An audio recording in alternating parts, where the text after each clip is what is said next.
grand. Mais le surnaturel, c'est très important. Parce que vous comprenez exactement la chose. Vous savez, quand vous ne nous faites pas des offrandes, c'est un malheur pour vous-même. Parce que le prix qu'on paye. Alléluia. Vous devrez nous aider, prier pour nous. Parce que c'est important. Dites à celui qui est à côté de toi, la foi. La foi. Je suis vraiment désolé du fait que je n'ai pas encore commencé le message, mais je sens l'excitation. Mais ce n'est pas grave. Nous saurons en quelques mots dire. L'atmosphère, je veux définir ça plus tard. Pour gagner du temps, je vais définir les mots-clés pour faire une prédication tout à fait juste. Mais ce matin, je voudrais vous parler de la foi. Beaucoup ont défini la foi sur la pensée de Paul, comme une ferme assurance des choses comme une démonstration de celles, des choses qu'on espère, une démonstration de celles qu'on ça c'est ce que Paul dit. Donc la foi est une ferme assurance, une confiance inéluctable, une confiance à fidélité. Donc la foi c'est une fidélité solide aux promesses de Dieu. La foi est essentielle. La Bible dit que sans la foi, nul ne peut être agréable à Dieu. C'est par la foi qu'on obtient les promesses de Dieu. Je vous ai dit tout à l'heure que la foi n'échoue pas.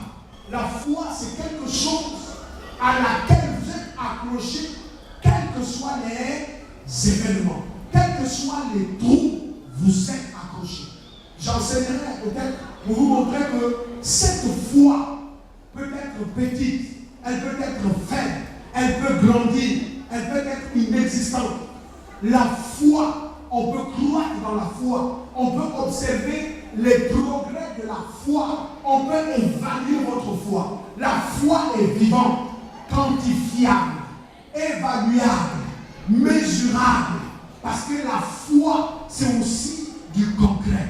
La foi vous permet d'entrer dans les sphères surnaturelles, invisibles, pour démontrer aux sphères visibles qu'il y a l'existence de l'invisible. La foi vous amène à ramener à l'existence ce que le monde ne voit pas. Elle naît de la grâce de Dieu. La foi est d'abord l'apanage de Dieu. Elle procède de Dieu. La foi est un don de Dieu. Mais quand vous lisez dans la foi, en faisant une étude, vous allez voir que le mot foi se distingue de façon théologique. Ça veut dire quoi? Ça veut dire que vous avez une première foi qui consiste à croire aux promesses de Dieu et de s'y attacher. Vous avez une autre foi qui est l'ensemble des vérités doctrinales sur laquelle nous basons notre vie chrétienne. Ça veut dire la foi que nous avons reçue par les apôtres. C'est qu'on peut encore appeler la doctrine. Et vous avez une autre foi qui est un don de la foi et qui est différent du don de la foi permis à quelqu'un de pouvoir croire pour être sauvé. Maintenant, puisque nous allons parler de la foi qui est un élément extrêmement essentiel, il est tout à fait juste pour moi de pouvoir commencer à vous montrer un certain nombre de vérités. Dis à celui qui est à côté de toi, la foi. Alléluia. On peut aider notre foi à grandir. Nous allons rapidement, parce qu'il est très important, ouvrons ensemble. Dis à celui qui est à côté de toi, tu peux aider ta foi à grandir. 2 Thessaloniciens chapitre 1 verset 3. Quelqu'un, plutôt 1 Thessaloniciens chapitre 5 verset 1, 11. Et puis quelqu'un d'autre. Alléluia. 1 Thessaloniciens chapitre 5 verset 11. Oui. C'est pourquoi. Exhortez-vous réciproquement. Oui. Et Édifiez-vous les uns les autres. Oui. Comme en réalité vous le faites. Oui. Pardon? Oui, vas-y, verset 11. C'est pourquoi. Exhortez-vous, ça veut dire encouragez-vous réciproquement les uns les autres. Édifiez-vous les uns les autres. Édifiez-vous, donc faites grandir votre foi par les exhortations. Oui. Comme en réalité vous le faites. Comme en réalité vous le faites. On peut faire en sorte que notre foi grandisse. Il faut savoir choisir des gens. Si on peut les uns les autres faire grandir la foi, c'est qu'il y a aussi un moyen de faire baisser notre foi. Si vous fréquentez des gens qui manquent de foi, votre foi va baisser. Si vous fréquentez des gens qui ont la foi, votre foi va grandir. Quand Élisabeth, à son âge, était enceinte, elle était dans une gêne. Mais Marie aussi est tombée enceinte. On a dit à Marie que l'enfant que tu as, c'est un enfant du fruit de l'adultère. Donc tout le quartier se moquait d'Élisabeth, tout comme de Marie. Mais les deux savaient, parce qu'elles ont été visitées par Dieu. Et qu'est-ce que Marie a fait? Il dit, avec cette grossesse, si je continue à fréquenter les gens qui vont me poser des questions, ils vont détourner ma foi. Je veux donc chercher une personne qui a le même type de grossesse que moi, parce que quand on va se rencontrer, nous allons nous... Alléluia. Fouillez des gens qui peuvent tuer votre foi. Quand Marie est venue voir Élisabeth, et les deux rencontres de cette femme, il s'est produit des choses extraordinaires. Quand Marie a commencé à parler la parole de foi, l'enfant qui était dans le ventre d'Élisabeth tressaillit et fut rempli du Saint-Esprit. Là, Élisabeth venait d'être tonifiée par sa foi. C'est le moment compte que ça vient de Dieu. Marie aussi en retour, Élisabeth s'est mise à prophétiser. Marie a dit comment? Elle ne sait pas ce qui se passe. Qui lui a dit? À l'instant même, la foi de Marie a grimpé. Elle y est restée plusieurs mois. Cherchez des amis qui peuvent grimper votre foi. Fouillez des gens qui peuvent créer des problèmes à votre foi. Donc, notre foi peut grandir. Est-ce que quelqu'un peut dire, ma foi doit grandir? Je peux observer les progrès de la foi. 2 Thessaloniciens chapitre 1 verset 3. Alléluia. À quelqu'un dise ma foi, ma foi, ma foi, ma foi, ma foi. Oui.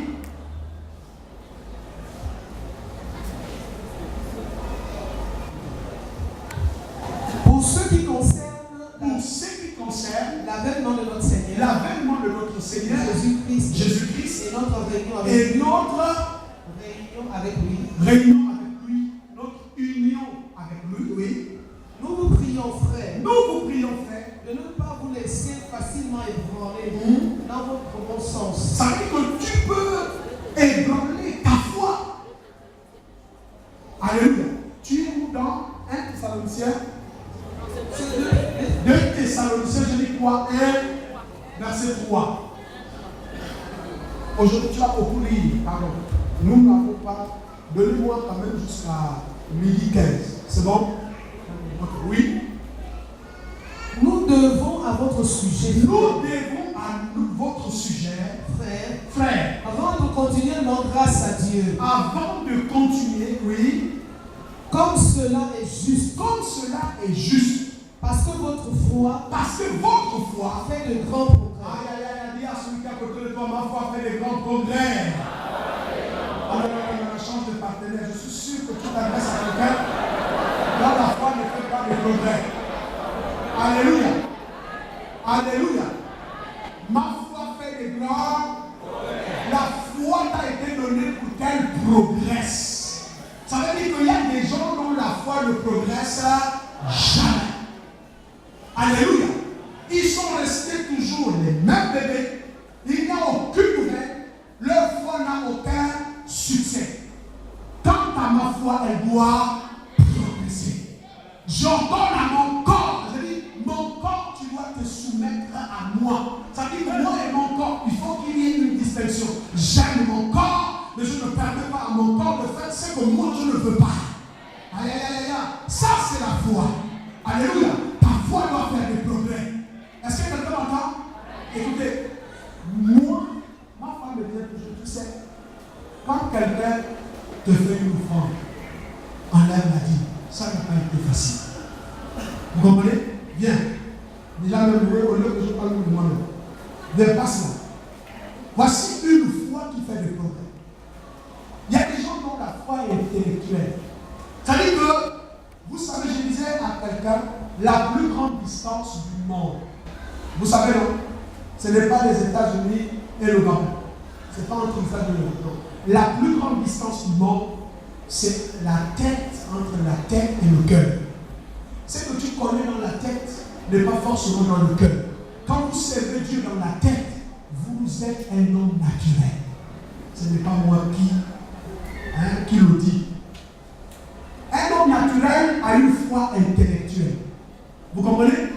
Parce que le but de Dieu, ce n'est pas simplement un but cognitif. Non, le but de Dieu, c'est de permettre à ce que nous avons dans la tête arrive dans le cœur pour susciter un but volitif. Ça veut dire que votre volonté n'y est pas parce que votre foi est intellectuelle. Quand vous connaissez Dieu intellectuellement, votre volonté n'est pas soumise à la volonté de Dieu. On va toujours raisonner à tout. Voilà. Un jour, nous avons une réunion du conseil. J'ai dit au membre du conseil que je ne dirai pas à l'église, conformez-vous à ce qui concerne les primes et les offrandes. Si vous, les responsables des diables, vous ne le faites pas. Parce que c'est vous qui êtes établi au-dessus. Le peuple, mais vous devez être des modèles. Parce que je ne veux pas qu'il y ait des voleurs parmi nous, des gens insoumis parmi nous. Et j'ai expliqué c'est quoi le principe de la vie. Ce homme-là, ce qu'il connaissait dans la tête est descendu dans le cœur. Vous savez, tu peux avoir une grande connaissance dans la tête et faire, ça dit que pour que ce qui est dans la tête arrive dans le cœur, tu peux faire 50 ans.